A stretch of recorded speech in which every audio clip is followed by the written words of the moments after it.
नृत्य आत्मा की छिपी हुई भाषा है।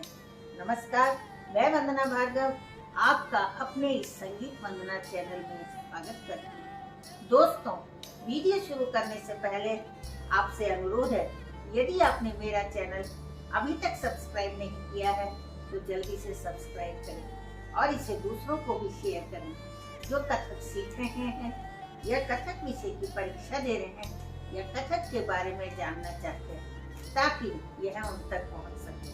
विशारद, प्रभाकर, भास्कर, प्रवीण, बीए, एमए और इसी के समकक्ष परीक्षा देने वाले विद्यार्थियों से कहना चाहूंगी कि यदि उन्हें कोई टॉपिक नहीं मिल रहा है तो मुझसे ऑनलाइन क्लास कर सकते हैं। यदि मुझे उस टॉपिक की जानकारी होगी तो मैं उसे बताने का प्रयास अवश्य करूंगी।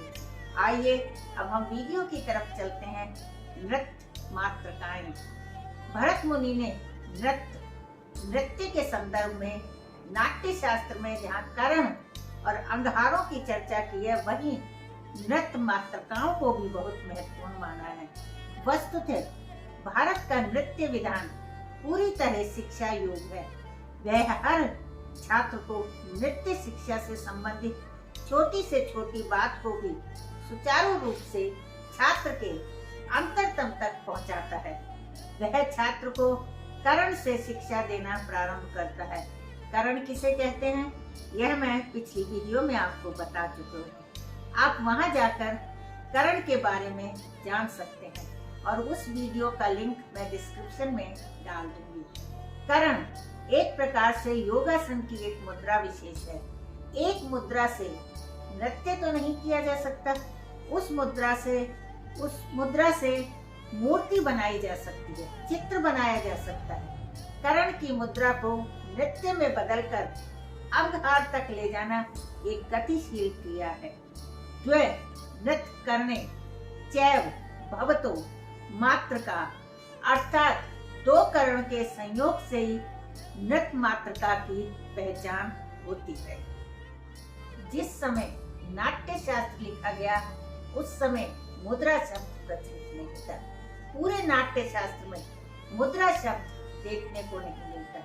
भरत मुद्रा को मात्रका कहता है। नृत्य करते समय एक मुद्रा से दूसरी, दूसरी से तीसरी, तीसरी से चौथी और आगे तक जो मुद्राएं बदलती हैं, भरत उन्हें नृत्य की मात्रकाएं मानता है। या भरत से पूर्व उन नृत्य चेष्टाओं के लिए मात्रका शब्द का प्रयोग होता होगा। अतः भरत ने परंपरा से उस शब्द को ग्रहण कर लिया, अथवा क्योंकि एक मुद्रा से दूसरे अंगहार का जन्म होता था, इसलिए भरत ने उन्हें मात्रका कहा। नृत्य मात्रकाओं के बारे में भरत ने समझाया कि 2 मात्रकाओं से, 3 मात्रकाओं से, 4 मात्रकाओं से, 5 मात्रकाओं से नृत्य की गति विकसित होती जाती है।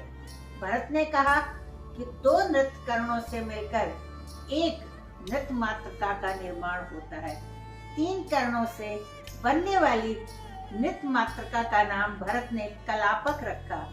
4 के संयोग से बनने वाली का नाम षंडक रखा तथा 5 से बनने वाली का नाम संघातक रखा।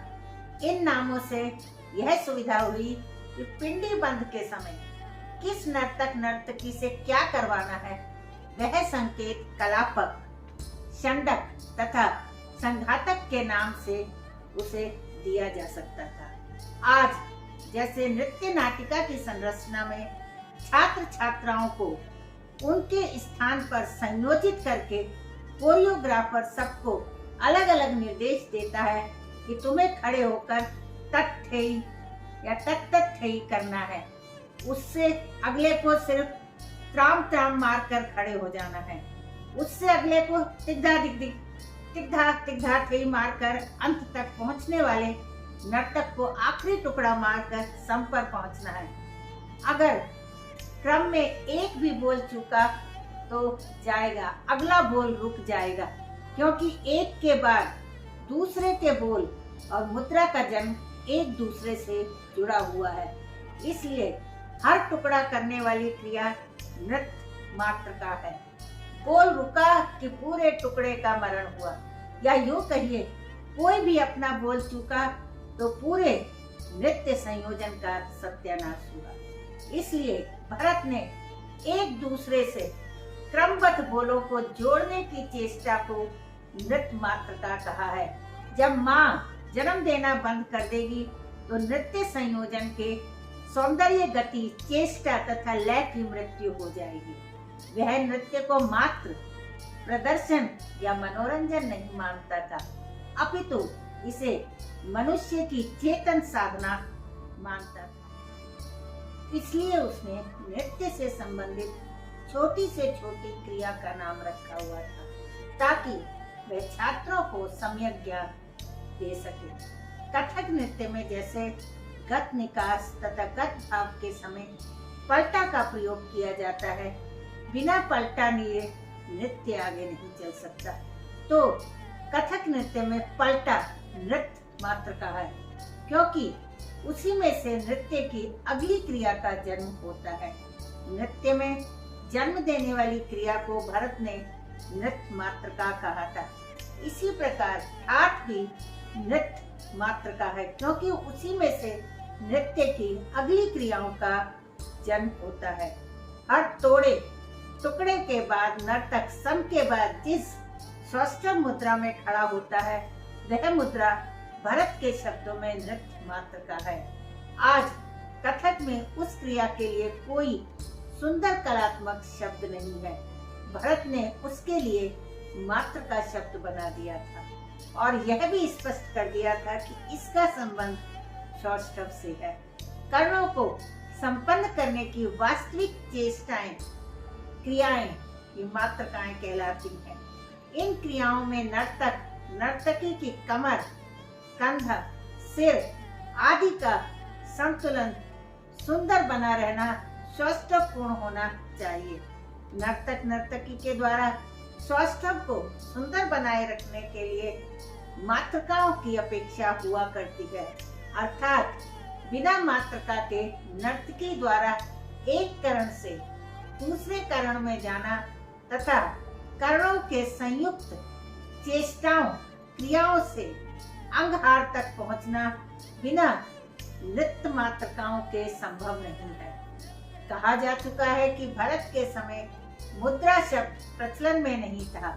लगता है भरत द्वारा प्रयुक्त शब्द मात्रका को बदलकर लोगों ने इसे मात्रका से मुद्रा कर दिया हो।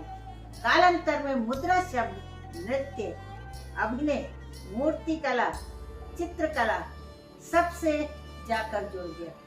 बाद में मुद्रा शब्द का ही प्रचलन बढ़ा और मात्रका शब्द लोप हो गया। अब मैं अपने शब्दों को यही विराम देती हूँ।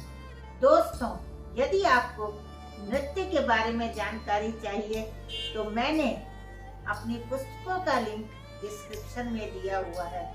आपको पुस्तक लेनी हो तो दिए गए नंबर पर मुझसे संपर्क कर सकते हैं। आपके कमेंट का मुझे इंतजार रहेगा। अंत में यदि आपको मेरा यह वीडियो पसंद आया हो तो लाइक और शेयर जरूर करें और जिन्होंने मेरे चैनल को अभी तक सब्सक्राइब नहीं किया है वह सब्सक्राइब करना ना भूलें और बेल आइकन को प्रेस करें। धन्यवाद।